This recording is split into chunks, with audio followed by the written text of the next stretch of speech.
Karena itu siapapun orangnya, mau jadi turunan siapapun, jangan sampai meninggalkan takwa. Wala tatrukit taqwa tikalan ala nasab, hanya karena mengandalkan nasab. Emangnya kalau bapak makan anaknya akan kenyang? Enggak, kecuali kalau makan seperti bapaknya. Emangnya kalau bapaknya minum anaknya berarti akan segar semuanya? Enggak bisa, harus minum seperti bapaknya. Emangnya kalau bapaknya alim anaknya pasti alim? Enggak bisa, kecuali belajar seperti bapaknya. Emangnya kalau bapaknya wali anaknya pasti wali? Enggak bisa, kecuali kalau dia meneruskan istiqomahnya seperti bapaknya. Karena itu jangan pernah mengandalkan nasab meninggalkan takwa. Bukti bagaimana seorang Salman Al-Farisi yang dia bukan Arab diangkat derajatnya oleh Allah karena keislamannya. Islamnya kuat, takwanya, mahabbahnya. Tapi bagaimana seorang yang nasabnya sambung dengan Nabi Abu Lahab, pamannya Rasulullah, maka dia menjadi orang yang terlaknat.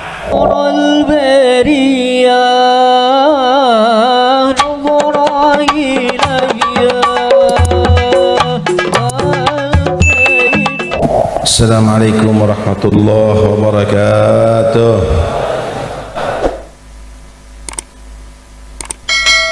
Bismillah walhamdulillah wassalatu wassalamu ala rasulillah Sayyidina Maulana Muhammad bin Abdullah wa ala alihi wa sahbihi wa man wala, amma ba'd.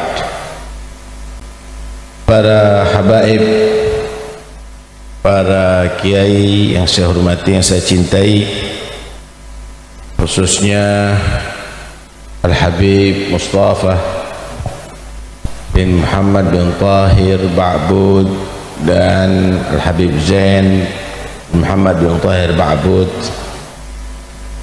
serta para ahfad dan asbad Al-Habib Muhammad bin Tahir Ba'bud, tokoh-tokoh agama,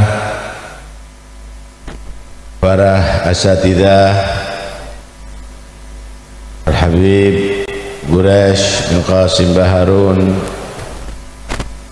Habib Abu Bakar Maula Khailah, Al-Aba, orang-orang tua kita, Al-Habib Abdul Qadir bin Husain Al-Haddad, Al-Khir Habib Tahir Husain Muhammad bin Tahir Al-Haddad, pejabat pemerintah yang hadir, baik yang sipil, Polri atau TNI yang kami hormati, hadirin dan hadirat yang dirahmati oleh Allah Subhanahu wa taala, para maling dan malingat, pencopet dan pencopet yang hadir, mudah-mudahan diberikan hidayah oleh Allah. Ada aja yang hadir ya. Nah, kalau mau nyopet jangan di sini, pasar malam lah. Masa acara khol nyopet ini, sayang ya. Nah, datang ke sini cari berkah untuk tobat, begitu. Jangan cari sini cari HP ya, jangan nyopet, kasihan diri anda ya. Ini datang orang-orang baik, ini orang-orang soleh ya, jangan mengganggu mereka. Nah, niati tobat datang ke sini. Karena itu hati-hati Pak, barang-barangnya ini kadang-kadang pakai serban ini yang nyopet ini, Pak, nggak kelihatan ini, hati-hati. Itu biasanya yang melakukan berdesak-desaan itu mereka sudah mengatur strateginya ini ya. Wah, ini Habibnya kok tahu cara nyopet ini, ilham. Hadirin sekalian dirahmati Allah Subhanahu wa taala, ada satu hadis Nabi sallallahu alaihi wasallam yang perlu kita renungi. Dan Nabi itu u'tiya jawami'al kalim, kalimatnya itu pendek beliau itu, tapi maknanya luas. Punya hadisnya gini, al-mu'min mir'atul mu'min, al-mu'min mir'atul mu'min. Kalau dijabarkan ini mempunyai 4 makna. Al-makna al-awwal, annal mu'mina yara fi akhihi al-mu'mini akhlaqan hasanah fayaktadi bihi fiha, wa yara fihi akhlaqan sayyi'ah faya'lam anna fi nafsihi amthalaha fayutalibu nafsahu biimatatiha wa takhalli anha. Orang mukmin itu cermin orang mukmin. Artinya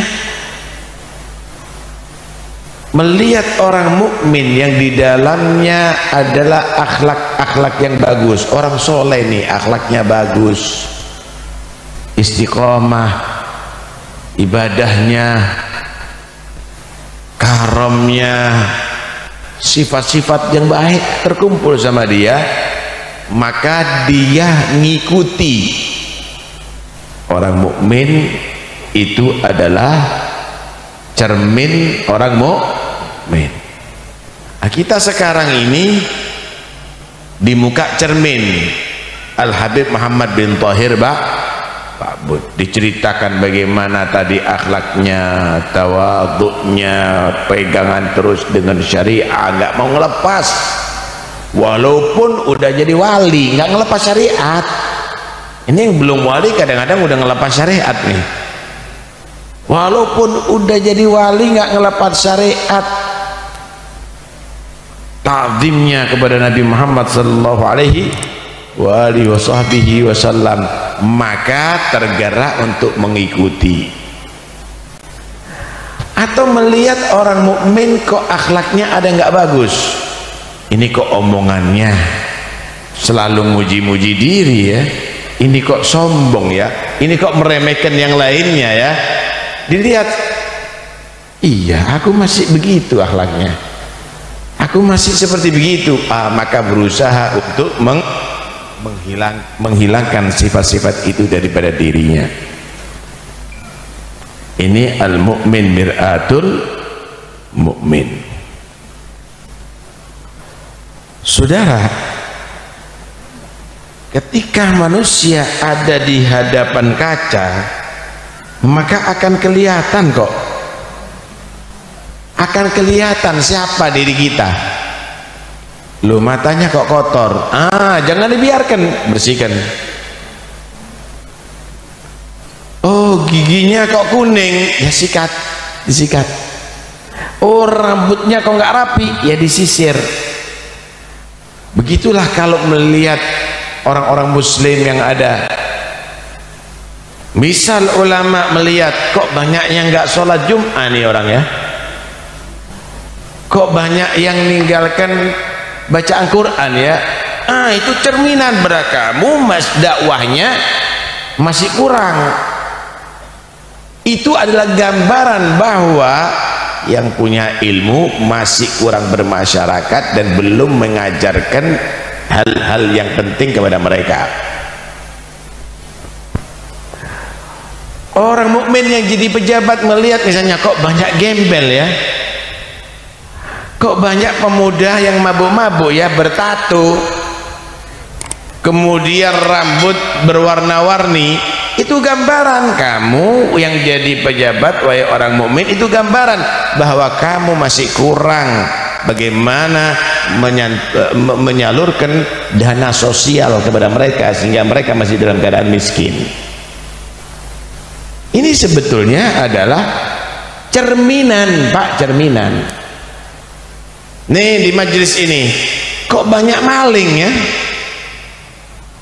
ini juga cerminan. Berarti pertama, banyak yang tidak menjaga harta-hartanya yang ada di pada dirinya. Mari ngono, hati-hatiin HP-mu, dompetmu. Kedua, mungkin nasihat-nasihatnya yang menyentuh kepada mereka untuk dia bertobat kurang. disinilah al-mu'min mir'atul mu'min. Makna yang kedua, annal mu'min yara fi akhil mu'min aiban wa ya'muruhu bi imatatih wa yutalibuhu bi izalatih fayakunu lahu kal mir'ah. Kalau tadi kamu itu bercermin kepada kaca orang mukmin yang lain, sekarang kamu jadilah kamu itu cermin bagi orang lain. Oh, orang lain melihat kepada kamu, melihat ada aib sama dia, orang lain melihat ada aib, maka kamu ajari mereka, jangan kamu berbuat begitu, begini loh caranya, begini loh caranya, kamu itu sholatnya keliru, begini loh yang benar, kamu itu adalah cara dakwanya begitu tidak baik, begini loh uslubnya. Ajari itu semuanya setiap orang mukmin untuk menjadi kesempurnaan. Yang berpengalaman memperhatikan yang belum berpengalaman, yang dokter memperhatikan yang sakit, yang kaya memperhatikan yang miskin. Begitulah al-mu'min mir'atul mu'min. Nggak sendiri-sendiri, nggak sendiri-sendiri. Yang ketiga, al-mu'min yaral mu'minin fayatajallawna lahu bihasabi ma fi batinihi min khair aw syarr. Orang mukmin itu menilai orang mukmin sesuai dengan yang ada di batinnya. Kalau di batinnya baik, orangnya baik, maka dia akan husnudzon sama orang-orang mukmin nih. Tapi kalau sudah di batinnya itu jelek, maka dia menganggap orang mukmin ini jelek. Oh, nggak usah dipercaya, walaupun sholat ada di masjid, walaupun dia baca Quran, jangan dipercaya. Ini menunjukkan batinnya dia adalah jelek. Kenapa? Memandang orang mukmin jelek, sama dengan kaca yang buruk. Pak, kalau pakai kacamata hitam itu kelihatan orang semuanya gelap, bukan karena saat gelap, bukan karena warnanya orang itu hitam, tapi karena memang dia pakai kacamata yang hitam. Tapi kalau pakai kacamata yang bening, maka semuanya akan kelihatan bening. Itulah orang mukmin memandang orang mukmin. Kalau hatinya kotor, dia akan menganggap orang yang di hadapannya kotor. Kalau hatinya baik, dia akan berhusnudzon kepada orang yang ada di hadapannya. Dan ini husnudzon penting. Khoslatani laisa fawqahuma khairun minhuma. Ada dua perkara, tidak ada yang lebih utama, lebih baik daripada dua perkara. Husnudzon billah wa husnun biibadillah. Husnudzon terhadap Allah, prasangka baik terhadap Tuhan, dan prasangka baik terhadap hamba-hamba Allah. Wa khoslatani laisa ba'dahuma syarrun minhuma. Ada dua perkara yang tidak ada yang lebih jelek daripada dua perkara ini. Su'udzon billah wa su'udzon biibadillah. Berprasangka buruk terhadap hamba Allah dan terhadap Allah, berprasangka buruk terhadap Allah dan berprasangka buruk terhadap hamba Allah. Yang berikutnya, al-mu'min mir'atul mu'min. Orang mukmin itu adalah mir'atul mu'min. Al-mu'min yang kedua Allah, mir'atul haq, cermin daripada Tuhannya Allah subhanahu wa ta'ala. Artinya galbu mahallu tajallillah. Hatinya orang mukmin itu adalah cerminan daripada Tuhannya Allah. Saudara, kalau orang menjadi sekelas Habib Muhammad Ba'bud nih, sekelas Syekh Abdul Qadir Jailani, sekelas Faqihil Muqaddam, sekelas Wali Songo, sekelas kiai-kiai al-arifin billah, hati mereka itu mahallu tajalillah, mereka ridho hatinya, berarti yang dipandang, yang didengar diridhoi oleh Allah. Mereka benci, mereka sakit hati, yang dipandang, yang didengar, yang dibenci akan dibenci oleh Allah. Kenapa? Karena Allah itu juga menitipkan ridho dan murkanya kepada sebagian hambanya. Contoh, ridallah fi ridal walidain, ridhonya Allah di ridhonya kedua orang tua, wa sukhtullah fi sukhtil walidain. Ini para aulia Allah juga begitu, Pak. Kuntu sam'ahu alladhi yasma'u bih, wa basaru alladhi yubsiru bih, wa yadahu alladhi yabtishu biha, wa la in sa'alani la'utiyanna, wa la in ista'adani la'u'idanna. Pandangan mereka adalah bermuatan yang dipandang oleh Allah. Mereka memandang dan ridho dengan yang dipandang. Yang dipandang itu adalah diridhoi oleh Allah. Mereka mendengarkan dan ridho dengan yang ia dengarkan, yang didengarkan itu diridhoi oleh Allah. Kalau murka juga dimurkai oleh Allah. Al mu'min mir'atul mu'min. Karena itu ya ikhwani, dalam menghadiri acara haul ini, antara kita dengan Allah itu yang bagus, antara kita sesama kita itu yang baik, dan husnudzon kita kepada Allah kita pasang bagus-bagus, husnudzon terhadap hamba Allah juga kita pasang bagus-bagus. Kalau enggak, nanti akhirnya bubar dari majlis ini akan sia-sia, akan sia-sia. Saudara, nih cinta sama aulia Allah ini ada terbagi beberapa hal. Cinta kepada guru ada terbagi beberapa hal. Pertama, cinta kepada orang yang soleh, cinta kepada orang yang alim, cinta kepada orang yang wali, dalam rangka dia tadi itu mengikuti jejak mereka 100%.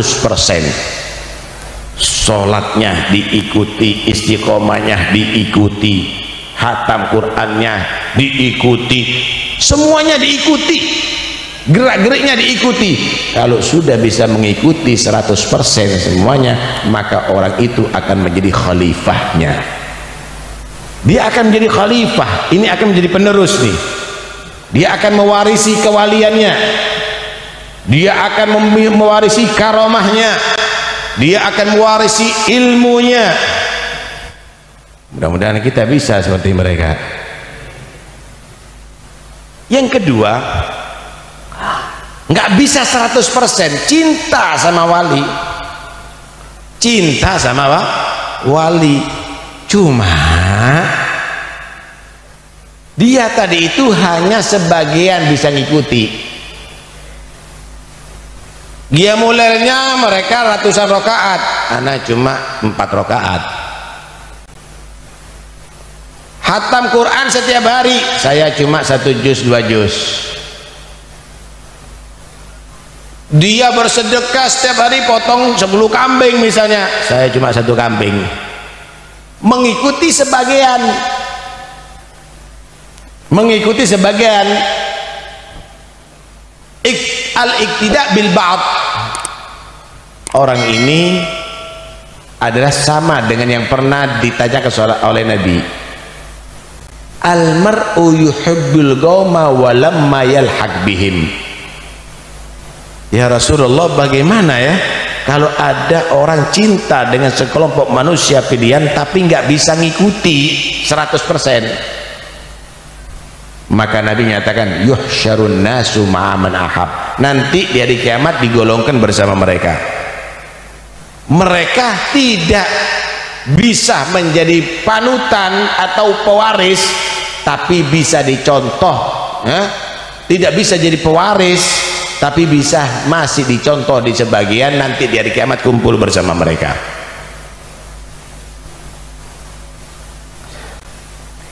Yang ketiga, cinta nggak bisa ngikuti, nggak bisa ngikuti.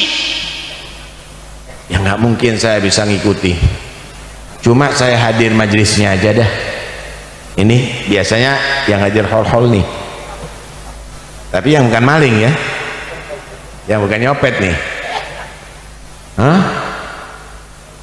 Hadir karena cinta, dengarkan pengajian karena cinta walaupun nggak ngikuti. Maka ini termasuk yang dikatakan oleh Nabi, humul gom la yasga bihim jalisuhum, yang kumpul bersama mereka nggak akan jadi celaka, insyaallah dapat barokah, hanya orang soleh nggak celaka. Walaupun nanti kelasnya nggak kumpul sama mereka, tapi insyaallah nggak celaka di hari kiamat, karena masih ada perasaan cinta. Yang nggak beres yang keempat, ziarah sama ulama, ziarah sama aulia, hadir majelisnya aulia, cari suara, cari pengaruh supaya dikenal orang yang soleh, sehingga mudah untuk utang, untuk supaya dihormati sama orang. Ini namanya memanfaatkan orang yang soleh. Ini nggak benar. Ini yang nggak benar, ya nggak benar. Karena itu majelis seperti begini ini adalah istimewa, saudara, yang ditaksis oleh orang-orang pendahulu kita, bukan untuk pamer. Pamer nih datuk saya nih, bukan. Ini justru untuk mengingatkan ente, cucunya kamu, muridnya, nih guru kamu, nih datuk kamu, kamu harus seperti mereka, kamu harus seperti dia, ikuti akhlaknya, ikuti ilmunya. Udah tahu datuknya alim nggak belajar, udah tahu datuknya misalnya soleh nggak jadi orang yang soleh, udah tahu datuknya istiqomah dia nggak istiqomah, berantakan ibadahnya. Ini adalah paling mengecewakan. Kira-kira seorang guru punya murid males, nggak pernah apal, nggak pernah patuh, banyak melanggar, ini murid yang mesakat ini Pak. Cucu juga begitu. La in fakharta bi aba'in dawi syaraf laga sadaqta walakin bi'sa ma waladu. Jangan-jangan datuknya yang patut dibanggakan, anak cucunya atau murid-muridnya adalah orang yang mengecewakan mereka. Punya anak jadi jenderal, punya anak jadi jenderal juga. Bapak bangga dengan anak, anak bangga dengan bapak, pantas enak jadinya. Bapak jenderal, anaknya bandar narkoba, ngejlok Pak. Dia bangga dengan bapak, iya, tapi bapak kecewa dengan anak. Begitulah juga bapak soleh, anak teruskan jadi anak yang soleh. Bapak wali teruskan, bapak istiqomah teruskan. Inilah perlunya hal itu, bukan untuk bangga-banggaan, tapi itu adalah untuk mengingatkan. Ikhwani yang dirahmati oleh Allah Subhanahu wa ta'ala, alhasil kita harus benar-benar menyadari bahwa tidak ada kemuliaan yang gratis yang Allah berikan, tidak ada. Kalaupun itu kenikmatan yang diberikan anugerah oleh Allah, itu harus ada tuntutan, yaitu disyukuri. Kalau tidak disyukuri, maka kenikmatan itu akan menjadi malapetaka karena mengkufuri nikmat Allah. Wala in kafartum inna adzabi lasyadid. Contoh, kamu dijadikan anak cucu kiai-kiai, ulama-ulama yang soleh, itu kenikmatan dari Allah. Wa kana abuhuma salihah, maka tuntutannya teruskan keilmuannya, teruskan dakwahnya, teruskan ngajarnya, jangan sampai menyimpang. Ada lagi yang Allah kasih kenikmatan jadi turunannya Rasulullah SAW, itu kenikmatan daripada Allah, maka tuntutannya ikuti akhlaknya Nabi, teruskan bagaimana amalia datuk-datuk kamu, bagaimana akhlak datuk-datuk kamu. Ketika jadi anaknya kiai, ternyata dia tidak mengajak untuk berbuat baik, malah membuat grup nyanyi, malah melakukan yang tidak diridhoi Allah. Begitu juga ketika menjadi turunannya orang-orang yang saleh, kemudian dia tadi itu ternyata tidak meneruskan akhlaknya, ini akan jadi malapetaka. La amruka mal mar'u illa ibnu dini illa ibna dinihi wala tatrukit taqwa tikalan 'alan nasab laqad rafa'al islamu salmana farisin wa qad wada'a syirkul hasiba abalahab. Manusia itu kemuliaannya karena nilai agamanya. Karena itu siapapun orangnya, mau jadi turunan siapapun, jangan sampai meninggalkan takwa. Wala tatrukit taqwa tikalan 'alan nasab, hanya karena mengandalkan nasab. Emangnya kalau bapak makan anaknya akan kenyang? Enggak, kecuali kalau makan seperti bapaknya. Emangnya kalau bapaknya minum anaknya berarti akan segar semuanya? Enggak bisa, harus minum seperti bapaknya. Emangnya kalau bapaknya alim anaknya pasti alim? Enggak bisa, kecuali belajar seperti bapaknya. Emangnya kalau bapaknya wali anaknya pasti wali? Enggak bisa, kecuali kalau dia meneruskan istiqomahnya seperti bapaknya. Karena itu jangan pernah mengandalkan nasab meninggalkan takwa. Bukti bagaimana seorang Salman Al-Farisi yang dia bukan Arab diangkat derajatnya oleh Allah karena keislamannya, Islamnya kuat, takwanya, mahabbahnya. Tapi bagaimana seorang yang nasabnya sambung dengan Nabi Abu Lahab, pamannya Rasulullah, maka dia menjadi orang yang terlaknat. Karena itu jangan sekali-kali kalau kamu itu menjadi turunan orang baik, kamu lupa bahwa itu adalah nikmat yang harus disyukuri. Tidak boleh itu kamu nodai dengan meninggalkan takwa kepada Allah Subhanahu wa ta'ala. Begitu. Karena itu jangan kita hanya sekedar membangga-banggakan. Ini bukan arena untuk pembanggaan, tapi ini adalah koreksi diri. Bagaimana kamu menjadi anak cucu yang seperti datuk-datuk kamu. Masya Allah. Al-Habib Abu Bakar Al-Adni Al-Idrus, alimun fadilun abi thumma jaddi hakata ilal mukhtari. Aku teliti datuk ini, alim bin alim bin alim bin alim, wali bin wali bin wali sampai nabi. Terus apa? Cukup itu lah. Wa ana artaji mithla jududi daka aksal muna minal ghaffari. Aku punya harapan, aku punya cita-cita bisa seperti datuk-datukku. Itu adalah puncak cita-citaku, harapanku dari Allah Subhanahu wa ta'ala. Begitu seharusnya. Diceritakan di sini, pingino seperti datuk kamu. Cita-citalah seperti mereka, bukan hanya diceritakan untuk dibanggakan kemudian Anda tidak meneruskan daripada mereka. Itu adalah ghabawa, itu adalah satu kebodohan ya ikhwani. Itu adalah satu kebodohan. Banyak kok Allah Subhanahu wa ta'ala memberikan contoh turunan orang baik tapi akhirnya menjadi laknat. Tuh turunan Nabi Adam jadi gobil. Tuh turunan Nabi Nuh Adam menjadi Kanaan.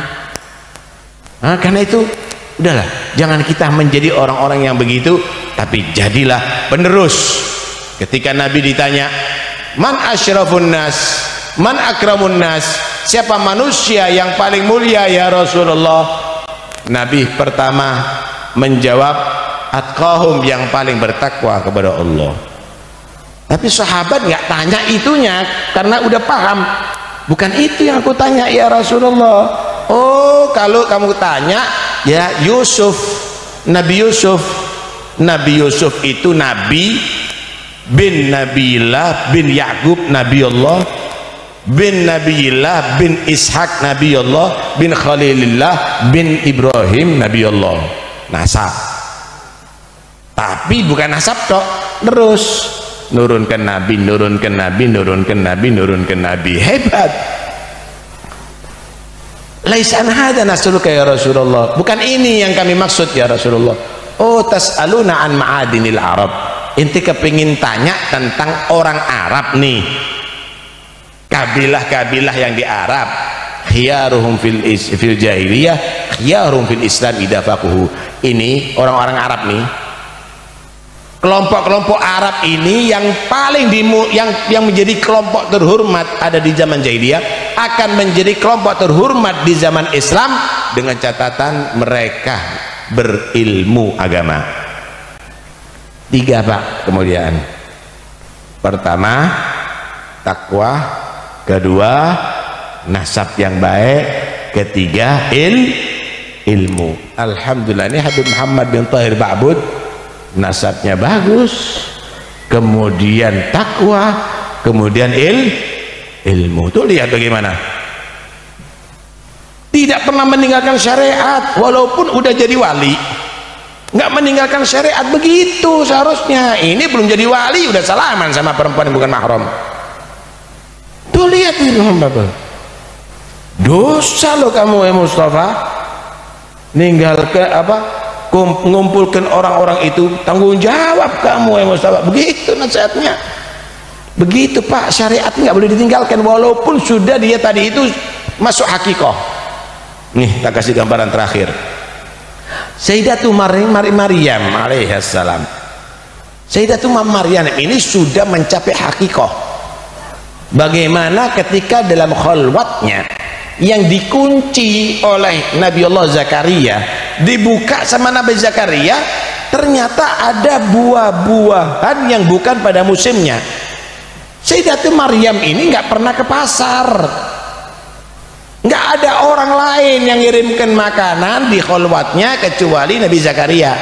Kok buah-buahan seger di situ? Anna laki hada, dari mana ini Maryam? Buah-buah ini dari Maryam. Qalat huwa min indillah, ini langsung dari Allah kiriman. Innallaha yarzuqu man yasha'u bighairi hisab. Sesungguhnya Allah tadi itu memberikan rezeki dengan tanpa susah payah. Duduk di khalwahnya, buahnya datang tanpa ada orang yang ngirim dan tidak pada musimnya. Ketika Sayyidatuna Maryam ini hamil Nabi Isa dan beliau melahirkan Nabi Isa,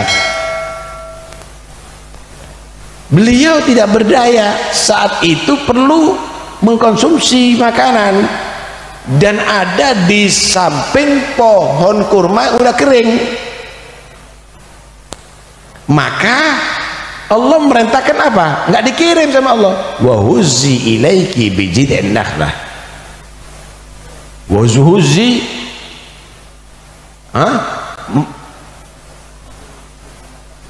tusakit alaiki rutban janiyah. Tendang wahai Maryam itu pohon kurma, tendang, nanti akan berjatuhan nanti buah-buah yang bisa kamu makan, buah kurma bisa kamu makan. Allah perintahkan untuk menendang. Kalau ketika dalam khalwahnya Allah kirim, nggak ada usaha, udah masuk hakikoh, tapi diturunkan lagi, laksanakan syariah semampu kamu wahai Maryam, tendang itu pohon, akan berjatuhan itu pohon kurma. Itu kira-kira yang nendang Pak, yang nendang orang yang kuat itu pun nggak akan jatuh.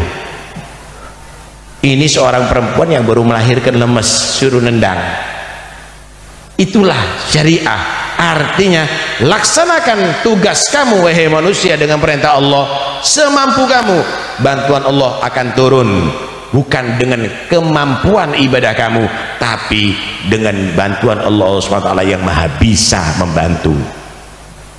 karena itu nggak boleh orang kalau tadi itu sampai hakikoh meninggalkan syariat, nggak perlu sholat, nggak perlu puasa, nggak perlu baca Quran, nggak perlu ini bukan orang hakikat ini Pak, orang yang belum sampai kepada hakikat, jangan-jangan istidraj dari Allah Subhanahu wa ta'ala. Karena itu ayo kita ikuti jejak bagi salafus saleh, mereka adalah melakukan syariah dan mereka merasakan hakikat. Mudah-mudahan insyaallah menjadi anak cucu yang bukan hanya membanggakan datuk-datuk yang soleh, tapi bisa dibanggakan oleh mereka semuanya, bukan hanya sekedar menjadi murid dan anak cucu orang-orang yang soleh, tetapi bisa menjadi penerus daripada guru-guru dan datuk-datuk yang soleh. Amin Allahumma amin. Wassallallahu ala sayyidina Muhammad wa alihi wasallam. Alhamdulillahirabbil alamin. Assalamualaikum warahmatullahi wabarakatuh.